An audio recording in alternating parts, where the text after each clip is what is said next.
Good afternoon and welcome to the afternoon edition of the Daily Fix. I am your usual host and presenter, Advocate Tulo Hoyani. The proverbial chickens are coming home to roost for General Shadrach SIBIYA. SIBIYA is a man in deep trouble. You know, one wise man, one wise judge, I will not name him for professional reasons, once told me that, you know, if a man tells a story and if he tells a true story,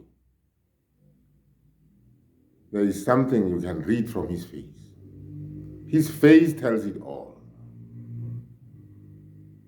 And when a man comes before a court of law and tells lies, his face can also betray him. And it is all visible from that facial demeanor. From Kwanazi,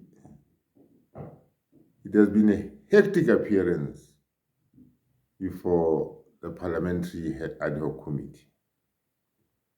And all indications are Kwanazi is being evasive about some of these issues because he faces this tremendous pressure to try and clear up his name, which has been muddied beyond recognition. Just take a listen to this as Ian Cameron put him through a grueling session, and listen to how Mkhwanazi responds. But interestingly here, take note that for the first time, Mkhwanazi says he was not part of the South African Police Service in answer to a question because he's trying to run away from those disclosures that Cat Matlala has had so many cases withdrawn against him, a total of about 18 cases. And what was being put to him there was, surely this cannot just be coincidence. Cat Matlala must be assisted from inside.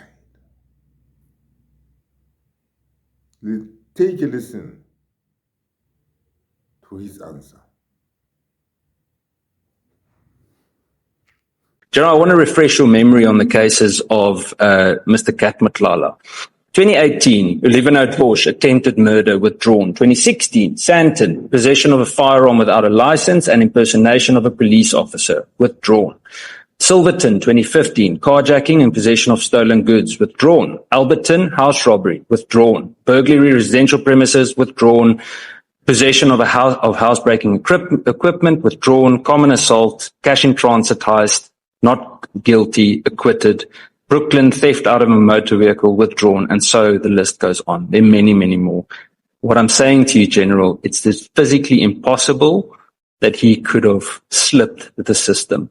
Someone helped him. And if it wasn't in your office, then it was in the office of General Fon. But there was significant help to Cat Matlala.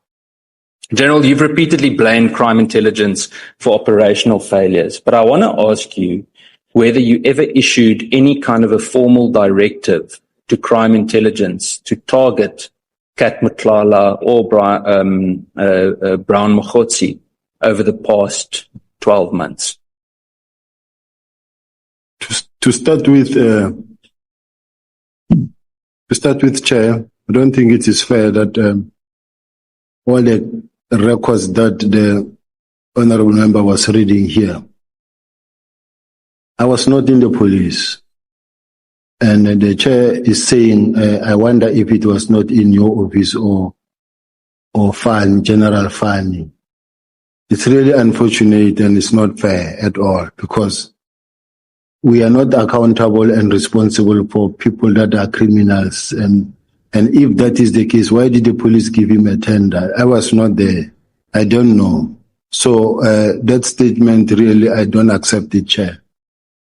And then as to whether I gave any order or any instruction to crime intelligence to investigate Cat Matlala, crime intelligence has got their counterintelligence. They do their work, they know their work, and if they do it. They don't have to get any instruction from me. I didn't know about Cat Matlala's involvement in crime. So even when you're the DNC, crime intelligence, before the new structure was implemented, you didn't give any form of instruction? That's worse. When I'm the DNC, I'm not that operational. I'm more now at strategic level. I'm throughout the country running with the National Commissioner and the ministers in all strategic issues and attending in Bizos and all other areas where I'm sent by the National Commissioner. So is the closing down of the PKTT purely a strategic issue?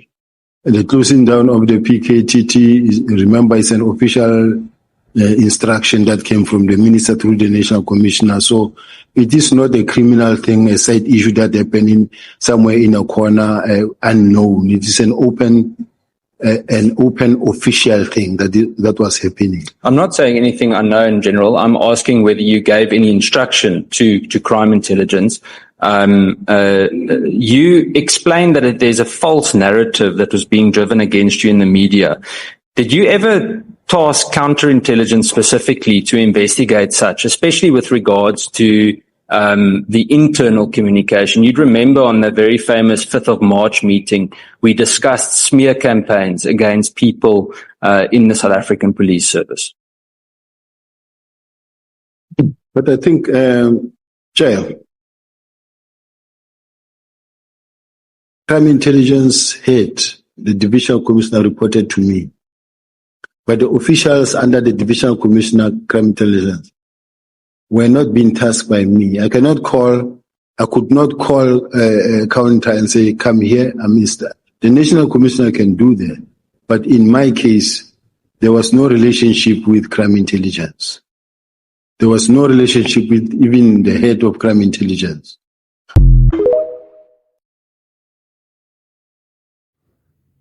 Typical SIBIYA kind of responses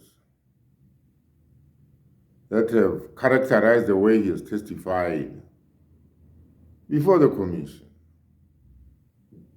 You see, when he was asked why he had never issued any investigations into Cat Matlala and Brown Mokhosi, he all of a sudden now says, no, at the level that I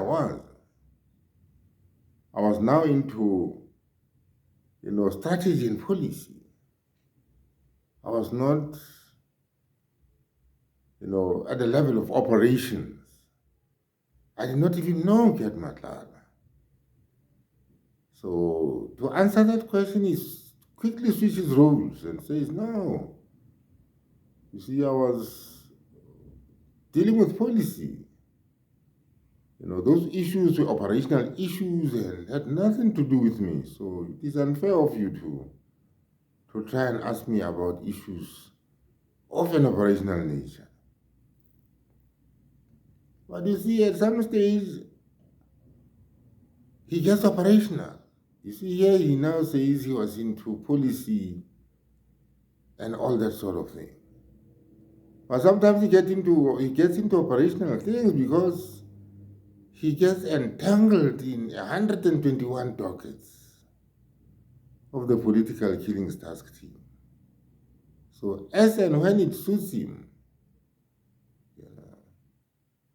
he will play the role that, that suits the narrative, the sort of narrative that we are seeing unfold. But he's a cornered man. He's a cornered man. And I now see the real reason why, at the very commencement of these proceedings, he requested to have his legal representatives there with him. And the commission indicated and declined that request. And it was put to him that he will have to appear here alone and testify alone, and he will not be legally represented.